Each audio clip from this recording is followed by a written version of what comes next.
Hey guys, Magic Master here. Today I'm going to be showing you a trick that seems impossible to the spectator because it looks just really messy, but it actually has a really cool concept.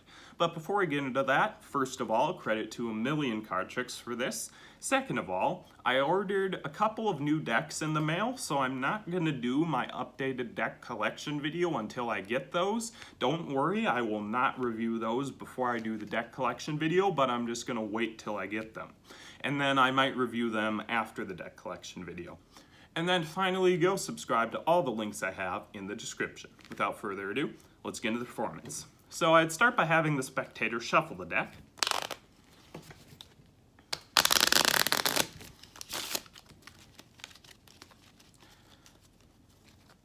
These are definitely still a little stiff, guys. One moment. There we go. Then give cut. So then I'd have the spectator cut the deck into half as equal as they can. So right there. And then they'd pick whatever pile they want. Let's say they wanted this one here. So then I'd explain to the spectator to flip their pile face up. And then we're gonna put the deck back together. So you can just take whatever cards you want. You can make piles like this and put them there. You could take bigger amounts, shuffle them together, whatever you want to do, and we'll take turns here. So they could do that. They could take a single card here. I could finish mine off, and then they could do whatever here. So we have the deck put back together. So now you might think, okay, maybe I memorized a key card somewhere in there. But to eliminate that possibility, I'm going to get rid of the top card and the bottom card. So now, after that, I'm going to give the deck to the spectator, and I'd have them think of any number in between 10 and 20. And so if they thought of 15, they would deal cards one by one onto the table until they get to 14, and then the 15th card will be the card they memorize. And then they'll set that back onto the deck, and then they take the cards they dealt and set it back on top of their card.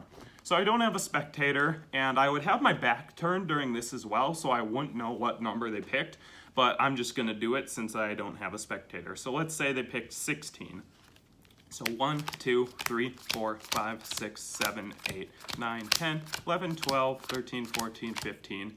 And then the 16th card is your card. I won't look at this. Go ahead and memorize it. Okay, so we'll set that there. And then we'll set that back on top of there. So then, from here, I would give the deck a quick cut. And then I riffle down the deck, have the spectator tell me when to stop. Let's just say they said right there.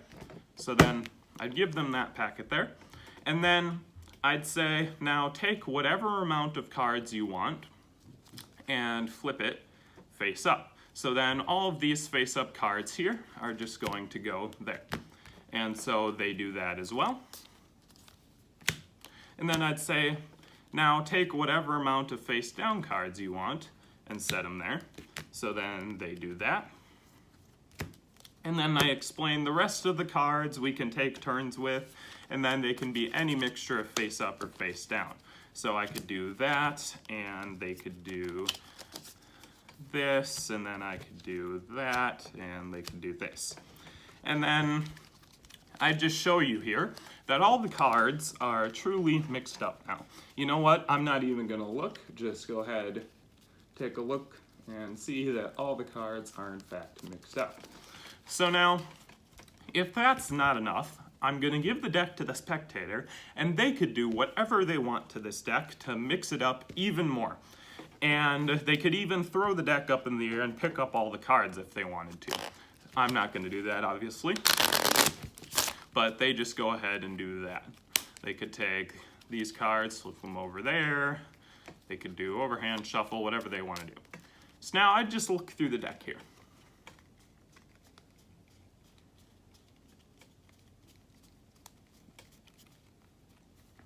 Okay, so now I'd say, it's interesting that you chose the number 16.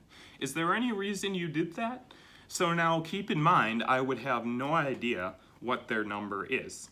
And then I'd also say, your card is right here. Alright guys, that was the trick, and let's get right into the tutorial.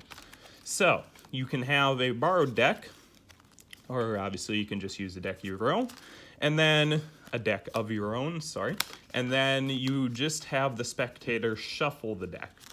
So, I'll just count this as shuffling, I guess. Just flipping these over. So then you'd have the spectator split the deck into half as equally as they can. So let's just say they did it right there. So then you'd ask which pile they want. Let's say they want that pile there. So then you flip them both face up and you say, we're gonna put the deck back together. So now at the start here, you wanna do something very specific. You wanna do 4 piles of 3. So 1, 2, 3, and 4. So now, there is actually a key card that you use in this trick, and it's going to be the middle card of the 4th pile of 3. So the 3 of diamonds would be our key card. I'll do that one more time. So 3, 3, 3, 3. The 2 of clubs would be your key card then. So that'll be our key card, the 2 of clubs. So now you want to make sure you get those down before the spectator starts putting their cards down.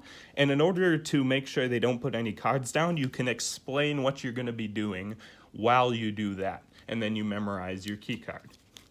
So then you can also say you can shuffle them together, whatever you want to do. So then you can take turns here, do that. So then now what you want to do is their key card, or your key card, sorry, is the 11th position from the top. You want to make it the 10th position, and while doing that, you can confuse them a little bit. Or not confuse necessarily, but kind of eliminate the possibility of a key card by saying, you maybe thought that I might have memorized a key card somewhere in there, but just to eliminate that possibility, I'm going to get rid of the top card, put that somewhere in the middle, and the bottom card, and put that somewhere in the middle. So now, what that has done, it has eliminated the possibility of a key card, and it has also gotten your key card 10th from the top. So then, you hand the deck to the spectator, and you say, I want you to think of any number in between 10 and 20. So now, when they deal the cards, you want to make sure you specify this, that they have to deal them onto the table one by one. Because my dad did this when I showed the trick to him and then just memorized that card. But as you guys know, there's a big difference between spreading them out and dealing them down, especially in a trick like this. So they have to deal them one by one onto the table. And then you say, if you pick the number 15, you would deal 14 cards, and then the 15th card you'd memorize, set it back on the deck, and then take the cards you dealt and set it on top of your card. So I'm just going to do 16 like I did in the performance.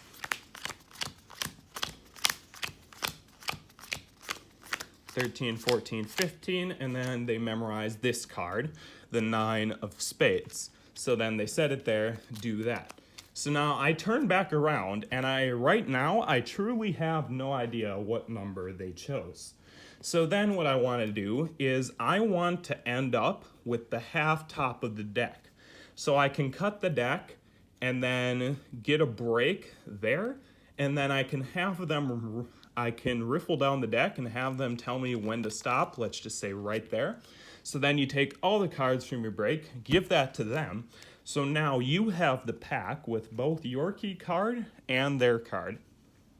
So now you want to say, let's start by taking some cards, flipping them face up, and setting them here. So you want to do 10 cards. So 3, 6, 9, 10. You flip those face up, and you say, take these cards and set them there. So now you're looking for your key card. This is how you find out what number they chose. Our key card was the 2 of clubs, so you want to take a look at your key card and all the cards below your key card. So there's 6 cards here, and then you add 10 onto that, that's 16, and that's the number they chose. So if our key card was the 5 of spades, you'd see there's 4 cards here, so that means they chose 14. So right here, you see that they chose the number 16. So then they do whatever amount they want. And then you say, now we're going to take some face down cards. So now, whatever number you saw here, so this was 6 cards, that means that their card is going to be 6 cards down here. So you want to take 6 cards and set those face down, or whatever number it happened to be. So that means their card is right there. So then they do whatever amount, and then you say for the rest of these cards we can take turns here and they can be whatever mixture of face up and face down. So you go ahead and do that. So then you're gonna show them that all the cards are mixed up, and right here is where you figure out what their card is. So when the deck ends up like this, you want to take whatever is here and face that towards them. And then you start spreading out. You want to look at this side while you're showing them the other side. So once you get past all the face down cards, their card is going to be the first face up card. After you see that, you say, I won't even look. Go ahead and look and see that all these are mixed up. So now you know both the number they chose and what card they chose. So then from here, you can give the deck to the spectator, and they can truly shuffle it up however they like, because you already know everything you need to know. So then you take the deck back, and then right here you kind of just silent look to yourself, and you look for their card. So it's nowhere here. So we turn it around and we look, there it is right there. So you don't show this to them right away. You just set it there. And then you ask, is there a reason you chose the number 16? Now that'll catch them off guard. They'll think that's really cool. And they'll be like, what? How do you know what number I chose? And you say, well, hold on. I also believe this card is your card. So it has a double effect at the end, which makes it really cool. All right, guys, that was the trick. Hope you liked it, and I'll see you next time.